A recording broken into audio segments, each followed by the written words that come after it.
So we're here at Cotehele, home to the Edgecombe family for over 600 years and now looked after by the National Trust. Not only containing some wonderful armoury and tapestries in this late medieval, early Tudor house, we've got a wonderful garden around us. I think for me the big part of Cotehele is the season of interest that we've got within the gardens. So the garden team and volunteers work exceptionally hard over that 12-month period to create and extend that season of interest. So the tulips are looking absolutely fantastic at the moment. I'd like to think as you come and visit through the year, things will change. You'll see different planting schemes, different combinations of plants, and the garden team trying something new that hopefully will inspire people to have a go at home.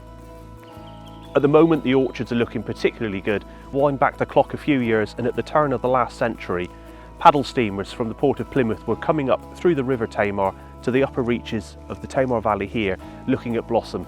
Cherry blossom particularly, so those sort of second or third week in March, the blossom would have been in full flower. And I think it's those connections that people make with the blossom. I think it's the end of the long winters and the first sign that spring's on its way. So there's a wide range of plants historically grown within the Tamar Valley. Daffodils, cherries and apples are to name but a few. The ground is so steep in some places that it's very, very difficult to manage. And the point of growing apples was that you only visited that site twice a year, once for pruning and once for cropping. The apples were so important in the Tamar Valley, not only because they are a wonderful fruit, but they provided cider.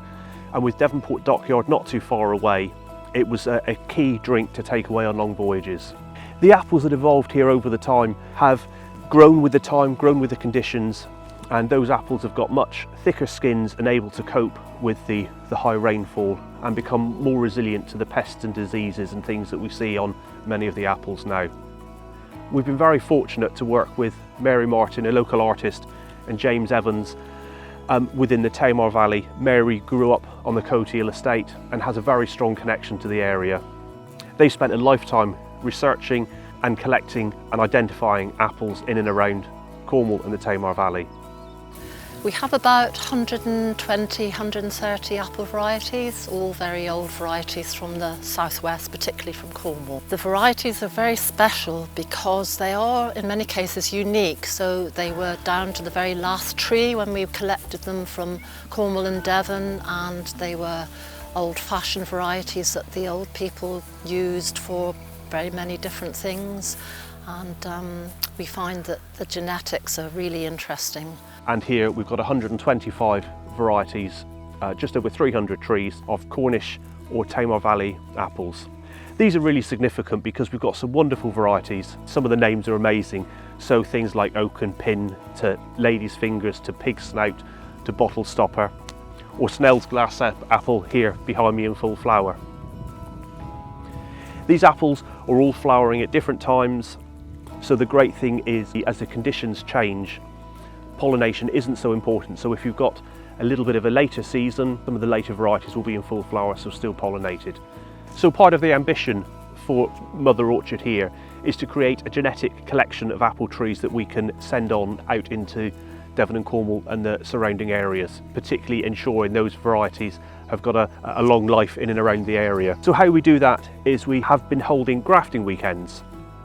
So by taking a scion or a stick of the apple tree that we've got behind us, you're ensuring that that tree is exactly the same. We've been doing this for a number of years, and I think we've propagated with our visitors around 3,500 trees. So these have gone out across the southwest.